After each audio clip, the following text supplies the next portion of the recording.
Thank you for joining us today for 30 minutes where we have an intentional conversation. So in the other conversations, we have talked about how there's racism in Canada. But today we want to focus on how can we move forward from here.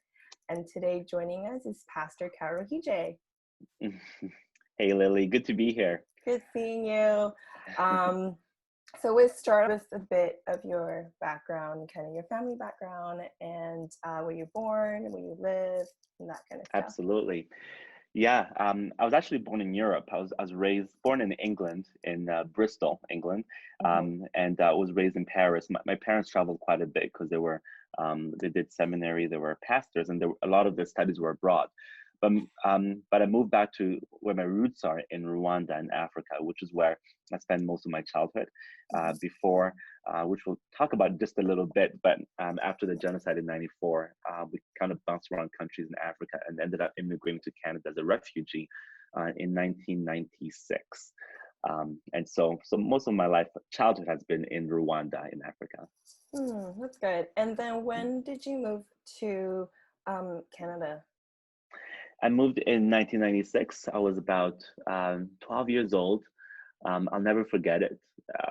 I was in Winnipeg, and I know you just interviewed a doctor who's from Winnipeg too, it was. I mean, it was like it was the worst flood year. It was the worst winter they've had on record in the last 50 years or so.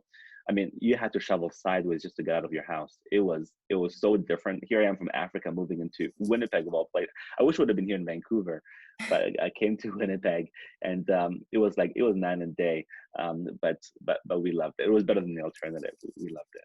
Yeah, for sure. You have also mentioned a little bit about Rwanda. So kind of tell us your experience and why you left. Absolutely. Rwanda was a country that was extremely divided, and most of you guys that are watching, you would have heard of the 1994 genocide, which saw almost 1 million people die in the span of 100 days. It was one of the worst disasters in modern history. Rwanda it's a tiny country, and most of my family was killed off. About 80% of my relatives were killed. I think I could count on one hand how many surviving relatives I have. It was that bad, and it was because of racism, prejudice, tribalism. It was not to bore you with the details, but just really quickly, Rwanda is a country that has two ethnic groups, and one majority, which makes up about 85% of the country, is the Hutus, and my people is the Tutsis. We're just about 15% of the country, and we were colonized long ago. And when we finally became independent, it created a bit of a system where one people group was terrorized over the other, and that was our group. And so. So I know we're going to be talking, just jumping into talking about racism and prejudice, especially in light of what we're seeing around the world. I've come to know, and in case your listeners in case you guys haven't heard, I'm Black, or haven't seen, I'm Black. I was like, what? You Black? Yes. But I know that racism doesn't know any color. That's what I've seen in my life anyway. And in our case, it was we're all Africans, and that's when the 1994 genocide started, and it ended with the death of most of my family, including my dad, which we could talk about it if you want, and then finally came here to Canada, escaping the genocide. So you mentioned that. I think one thing you said is really interesting is that racism actually sees no color. And then because the racism that we're so used to here is based on the difference of what we see. But it's possible that you can have that discrimination within the same people. And you mentioned your dad. Yeah. Just share with us a little story about your dad. Well, so we grew up, my dad was a phenomenal man. And he was a pastor, but he rose up to be quite a leader in our nation. But he could never get where he wanted to because of the racism that was there. And just to give you a bit of an example of systemic racism in Rwanda at that time, when I was a kid growing up, I'd go to school, and again, we're the minorities, and so out of a school of maybe 30 kids, I would maybe there'd be five Tutsis, five of my tribe there, and the teacher would ask every Tutsi kid. Now I'm about what 6, 7, 8 years old to stand up, Mm-hmm. and then all the Tutsi kids would stand up, and then she would say in front of the entire class, she said, "Okay, see, everybody here is Chris," and mentioned the other kids. He's Tutsi. These people are snakes. These people are cockroaches. They can't be trusted. They're the reason this country is going to hell. And I mean, it was just like, and time after time as a kid. So that's how I grew up. I heard it from newspapers. We had something in our country called the Hutu 10 Commandments, and it was a list of 10 things that were published in newspapers, broadcasted on radio, television. I talked about how Tutsis cannot be trusted. If you have a daughter, don't let her marry a Tutsi. And it was, Tutsis, the majority of the education system had to be Hutus. It was just constantly hearing this over and over again. And so I was bullied as a kid. I remember my sister was caught in the bathroom because one of the ways that you could tell what part of group you were was by your nose. And so they would tell by your nose and other features, but mostly your nose. My sister was caught in the bathroom because she wanted to go out, but she was always getting bullied and getting taunted. So she was trying to disfigure her nose with a screwdriver so that she can appear to look like the Hutus, like the other race, so she can go out and have a good time. And so, but talking about my dad and my mom, what they taught us, and we'll get to this, I'm sure, as we continue to chat here, they really taught us what true identity is. And one thing they would tell me was that your identity is not what anybody tells you. Your identity is God given. And so when I would come home after all the abuse, after hearing all these things, they would sit me down and they would open the Bible and they would say, okay, let's go back to the manufacturer who created you. Let's see what he says about you. And from there, he would teach me, like, you're not least than the Hutus, you're not least by those in the West, because in Africa you could romanticize the West. And if you just lived in the US, if you just lived in Canada, but he said, no, you were created equal. You're all created equal. Here's what God says about you. And I grew up with this, as community and as society was telling me one thing, my parents taught me a different thing. And that's why I didn't get as messed up as many of my friends did, who were, some committed suicide. There was just a lot of extreme things that happened to them. But I grew up knowing who I was because of my dad. And he really instilled in me who I was. And so when the genocide started and ended, after everybody had died, and my father, we managed to escape. My dad went back. My dad was a pastor. He had a lot of people in his church, and he didn't want to leave them.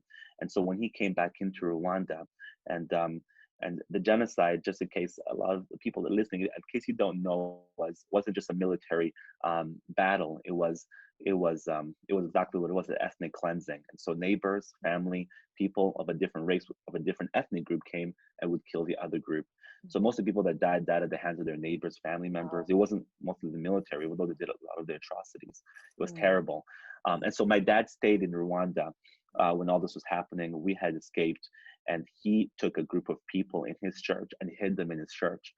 And when the UN came to rescue him, my dad had a European passport, so he was eligible to be rescued along with all the other Europeans and all the other Westerners. But he said, unless you take the other Africans, I can't go. And so they said, if you stay here, they will kill you. And he said, I don't care. Unless you take the other Africans, they can't go. And so he stayed. And we estimate that he survived. The genocide was about 100 days. He survived till about the 80th day. And finally, they took him out. They lined him up in front of his church along with everybody he had rescued. And from one side to the other, they killed each one. And Lili, this is, one of my favorite things about him was just how brave and tough he was. When they got to him, he was not crying. He was not shaking. He just kind of had this smile on his face, like this peace about him. And as a Christian, I know what that is. I know how God was right there with him. But they said to him, Alphonse, his name was Alphonse, don't you know we're going to kill you? Then we're going to find your family. We're going to kill them. And they did. They tried to find us. Anyway, and he said, the angels are waiting. Go ahead. And that was the last words he spoke. And they killed him on the spot. We couldn't find his body. We went there afterwards to find his body. We couldn't find it. But one thing that I do love about him, and talking about ethnicity and racism and prejudice and everything, was that he was so secure and who Mhm. he was. Mhm. And it's just such an inspiration to me, especially again when you see everything going on, all the uncertainty in the world, Mhm. that this man in the face of death can be so secure in who he was. Boy, Mhm. it just, his death really inspires Yeah. Or how did you come to this forgiveness me. of those who've done you wrong? Yeah. There's a great quote by Martin Luther King Jr., where he said, "I have decided to stick with love. Hate is too great a burden to bear." Mhm. Um, Mhm. and boy, that's probably one of my favorite quote of his.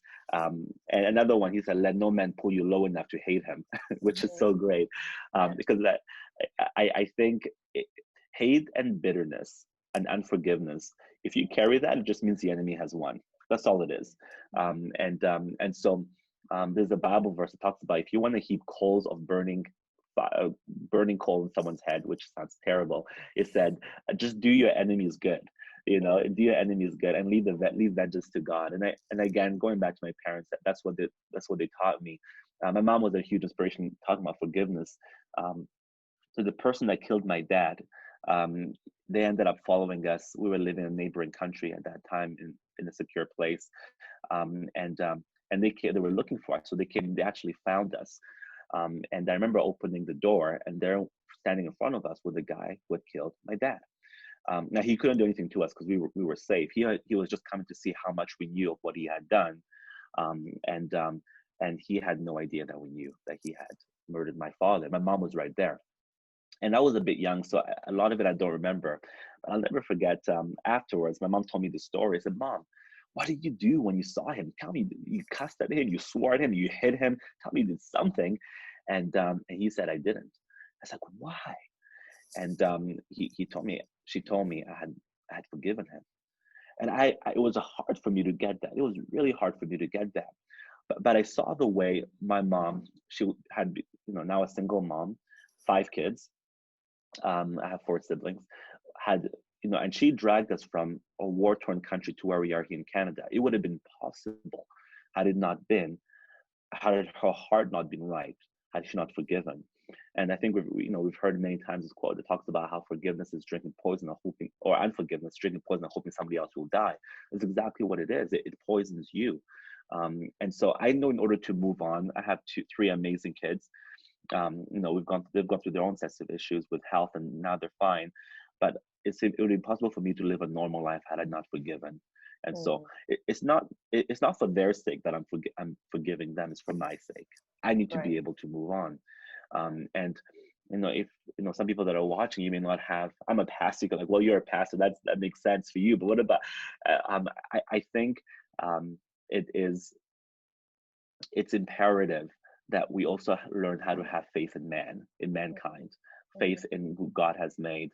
And without that, I've had to realize, okay, I need to have faith in people.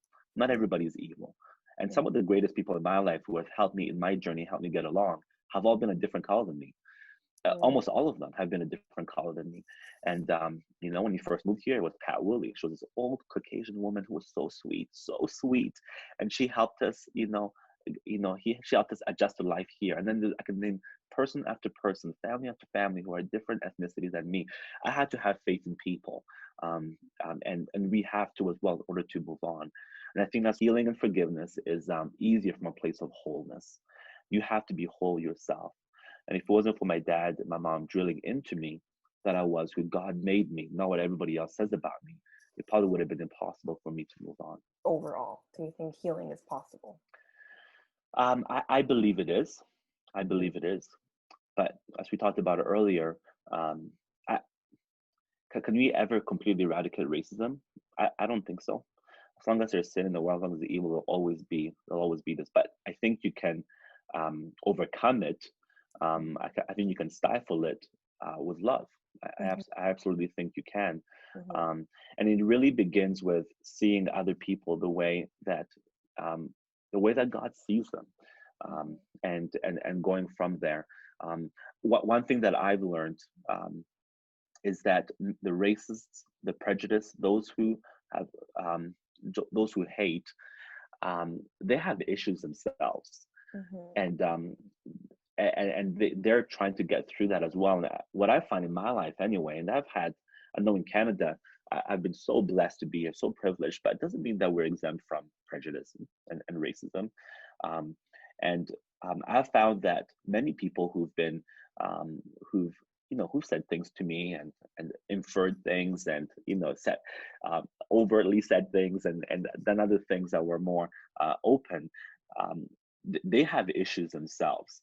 And so there's times when I've had to actually, I feel compassion for them.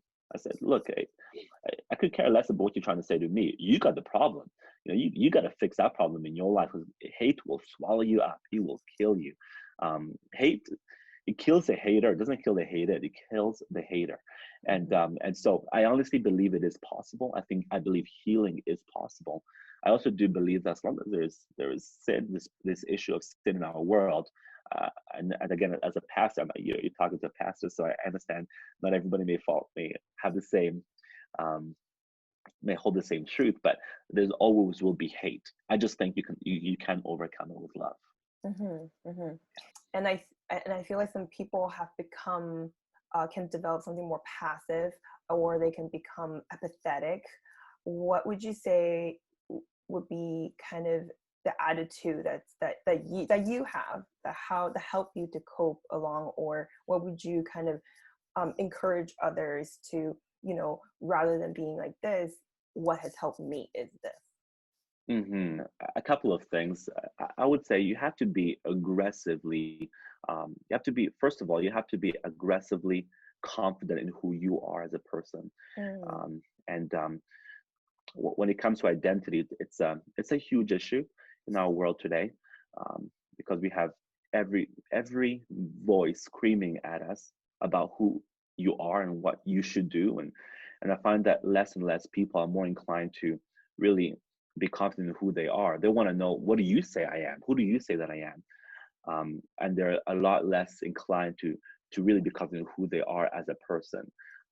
And I've made a decision that I can't get from anybody what only God can give me. And so your identity, you have to be rock solid in who you are. And you do have to fight and stand up for injustice. You absolutely do. But you do it from a place, again, of wholeness. You're not trying to, I'm not trying to get from somebody else, again, what only God. If I'm trying to get from somebody else what only I can get from myself or get from God, then they've already won. I have to know that they can't give me anything that I don't already have. And so that has to be the number one thing. And from there is how you fight for injustice and how you stand up for people. And it takes effort. It takes going out and hanging out with people that are different than you. There's a beautiful story in the Bible about Jesus, how she came across a woman and of a different race than him. And the Jews and Samaritans at that time were really clashing. But he did three things. He engaged her, he cared for her, and he heard her out. And it changed that community. It completely changed that community. In the book of John chapter 4 is just this amazing encounter. People came out by the droves of a different race to hear Jesus, who was Jewish, which at that time was unheard of. But it started with two people, Jesus and this woman, and it completely changed that community. And again, the first thing he did was he engaged her. He was unmoved by who, whatever ethnicity she was. He just engaged her, talked to her. And then he cared for her. And then he heard her, and he changed everything. So I think we can do a better job of that. You and I live in Vancouver, where there's so many different people. And I think we can't be afraid to engage people. Just talk to them. Hey, whatever ethnicity, whatever background, whatever race you're from, and then care for them. And then, of course, hear them out. And I think you have to aggressively love to defeat aggressive hate. You have to aggressively love people. And there can't be any room for injustice. If you see an injustice, you stand up for it. You say, I'm not having this. No way, I'm not having this. But at the same time, you have to aggressively love as well. And if it's hate against hate, hate prevails. There's just no healing there. But if you can stand up for justice, but also aggressively love, I think you'll see a difference. There's a saying that goes, whatever doesn't kill you makes you stronger.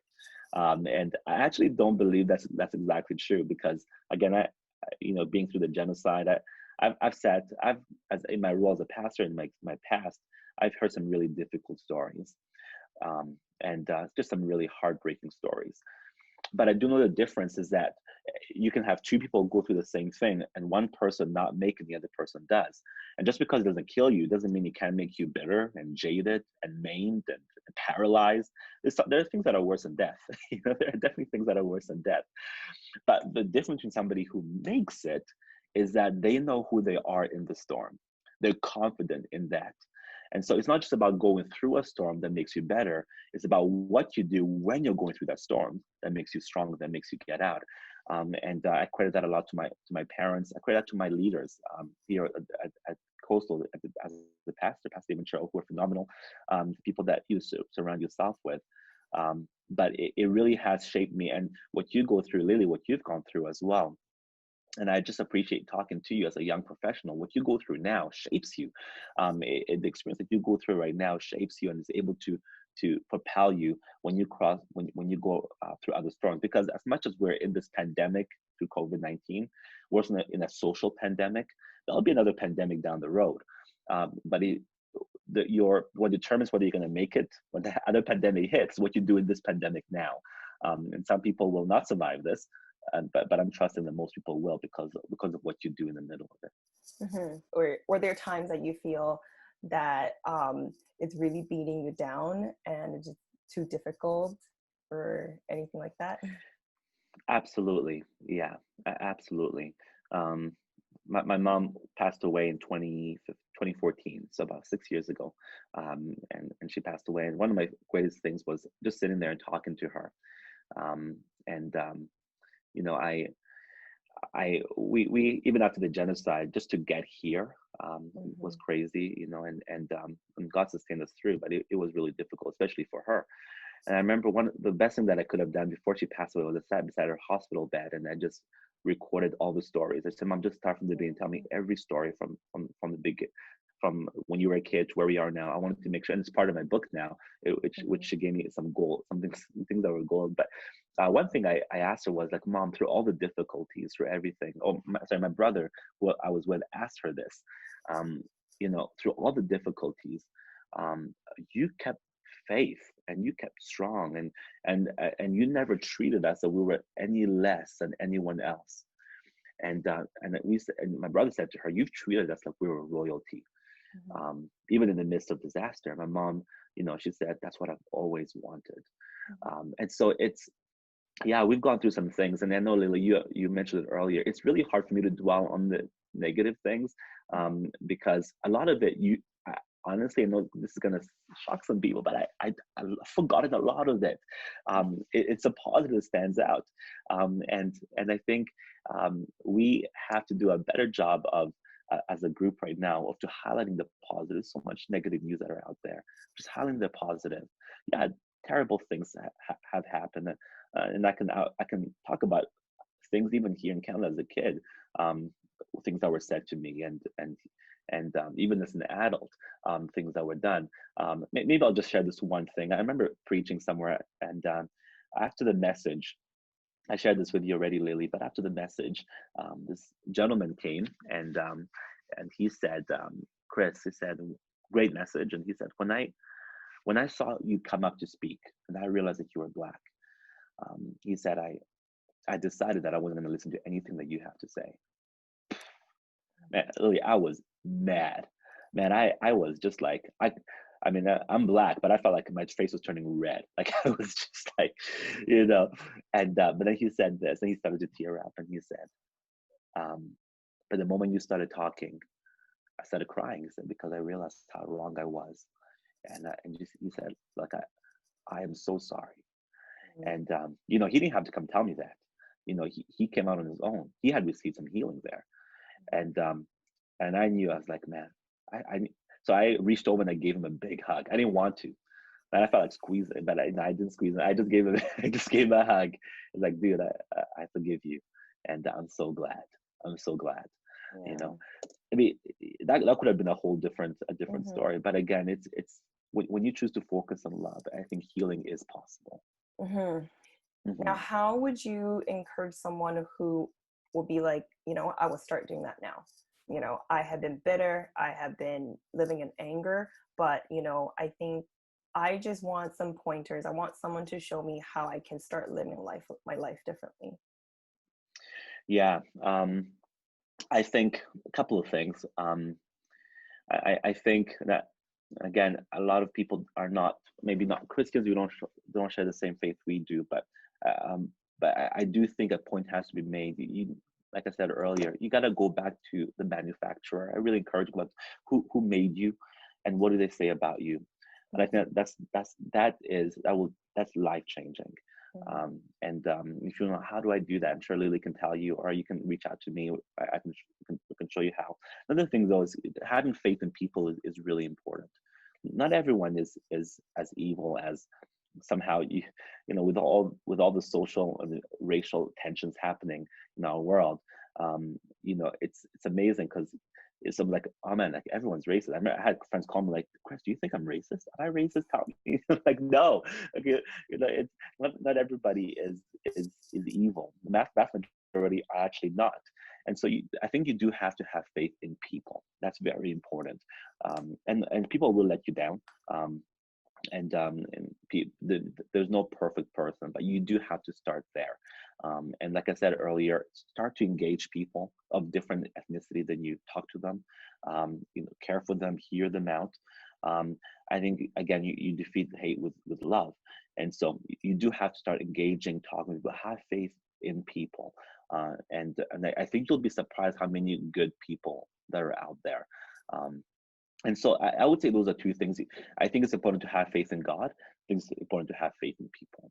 But how would you say to those people who are saying that coming from a place of love and peace is just not working? It's not getting the attention of the people. What would you say to them from your point of view? You know, how you have dealt with it. What would you say to them? Um, I just don't know what the alternative is, Mm, because I'm not talking from a place of theory. Um, I've lived through this thing, so I, I don't know what the alternative is. mhm, And so I think it's great we have civil duties and civil rights that we have here, and so you want to exercise those. You want to go out and you want to make sure, yeah, protest. You want to make sure you do those things. Make sure your voice is heard. I think you could start where you are. When you see injustice in your workplace, when mhm, you see it in your family, call it out for what it is, mm, and you know, and make sure you deal with it there. We have a responsibility to do that, um, and but again, I go back to how healthy you are. That has to be a starting place. Get a place of wholeness. Um, if you're going to be angry about something, and actually this would surprise many people, but the Bible actually says, "Be angry." It actually talks about that. There is righteous indignation. Be angry. He said, just don't sin. In other words, don't be moved, don't be driven just out of a place of emotional rage. And so you want to be righteously, you know, want to be righteously angry and have this indignation, but you also have to have strategies after that as well. And so if it's all emotionally driven, it just won't work. And so you let that emotion can drive you, but it can't sustain you through the whole way. So yeah, get angry, but make sure you have strategies in place to make sure your anger is heard, make sure that the injustice is dealt with, and we all have civil duties that are good. But if peace is not what we're after, then I don't know. I really can't help. I don't have an answer for that. mm. And so that's all I would say about that. My country was completely torn apart, and it was just what happened to it was so sad. And thank God we're rebuilt and things are great right now. But I saw how terrible it became when I went to Rwanda afterwards, and Lily, as a 9, 10-year-old kid, I saw bodies piled up higher than I was, rivers red with blood. It was the whole country stank of death. I know what the end of a racial injustice looks like, and it is terrible. and we don't want to get there. And I don't think, I'm not saying we ever will, and that I know we won't. But it has to start with where you are. So yeah, do call out injustice, do call out things that are wrong. Make sure your voice is heard in those matters. But you also want to make sure that the end goal has to be reconciliation. It has to be peace. Mm-hmm. That was really powerful. Thank you. Thank you so much, really sharing your story and your experience. And I have learned a lot from you. Thank you for having me. Thank you. Yeah, so that wraps up our conversation today. So, you know, we encourage you to have your own intentional conversations as well. And then please also check our other videos as well. All right. Thank you.